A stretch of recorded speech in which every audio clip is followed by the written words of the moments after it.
Fala galera, tudo bem? Estamos aqui para mais uma aula. Hoje é o módulo 2 da nossa apostila de número 3. O título é As Origens da Europa Moderna. O que vai acontecer? Desde que então, o período de comércio passa a ser mais importante, as cidades voltam a ser importante, uma nova classe social tem surgido e ganhado cada vez mais espaço. Que classe social é essa? A burguesia. A burguesia, ela depende do comércio. E aí o que ela vai enfrentar?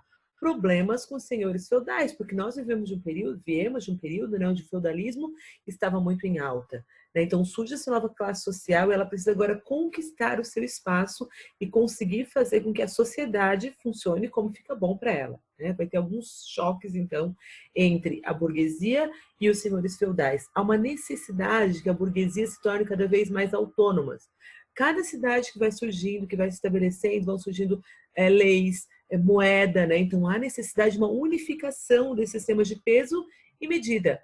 Qual que é a solução encontrada pela burguesia? Usar o prestígio dos reis para centralizar o poder. Então, o correto seria uma junção, com o rei com a burguesia. Quem eram os reis? Eram os nobres, descendentes tradicionais das dinastias europeias, e quem estava acostumado a sempre estar no poder e dominar, então, a sociedade que estava em vigência até aqui, tá bom? Os reis tinham poder de direito, mas não o poder de fato. Tinha uma relação de suzerania com os senhores feudais e era determinado pela força militar. Qual que era a solução, então? Proporcionar independência militar para os reis. Quem auxiliaria os reis nessa independência militar? A burguesia. Então, você está percebendo que vai acontecendo uma necessidade, vai se mostrando uma necessidade desse acordo entre os reis e a burguesia, tá bom? O que a burguesia vai fazer? Vai emprestar dinheiro, então, para os reis, para que ele possa montar, treinar e equipar um exército. Os reis, por sua vez, vão usar a sua influência para unificar os sistemas financeiros, as taxas, os impostos, as leis, o padrão monetário, a questão de pesos e medidas, tudo para facilitar o comércio, ok? Qual vai ser o resultado de tudo isso? A formação das monarquias modernas. Quais foram os fatores que favoreceram a centralização do poder? No século XIV, existiram três acontecimentos que vão colaborar para a centralização. A peste negra, a fome e a guerra. O que foi a peste negra?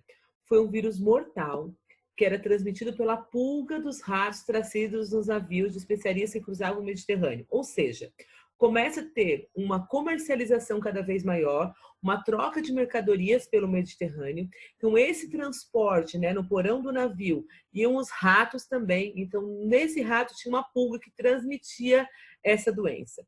Essa doença, ela tem o nome de peste negra, porque as pessoas ficavam, então, com erupções escuras na sua pele. Um padre chegou a relatar, numa das cartas que ele fez, dizendo o seguinte: olha, é possível que ninguém sobreviva a essa peste, Um terço da população, então, morreu por conta dessa peste, tá bom? A fome, secas, afetaram a agricultura de uma maneira que tinha falta de alimento, que as pessoas não conseguiam se alimentar. E, junto com tudo isso, uma guerra entre a França e a Inglaterra, uma cria território da outra, com destaque para Joana d'Arc, que liderou, então, tropas nesse conflito, tá bom? Nos tempos de guerra, então, era necessária uma união cada vez maior, tá?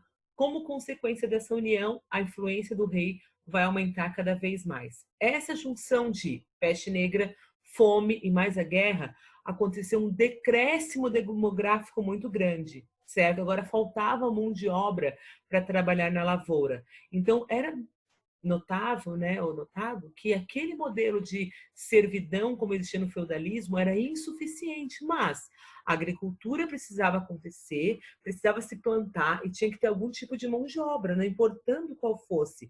Vai surgir aí o trabalho assalariado, que se mostrou que era mais eficiente do que o trabalho servil, como era no feudalismo antigamente, ok? Você percebeu nessa aula como que vai se formando os estados nacionais, como que foi esse período de enfraquecimento do feudalismo e surgimento, então, das cidades foi se intensificando por esses motivos que nós trabalhamos nessa aula, tá bom? Um forte abraço para você e até a nossa próxima aula, então.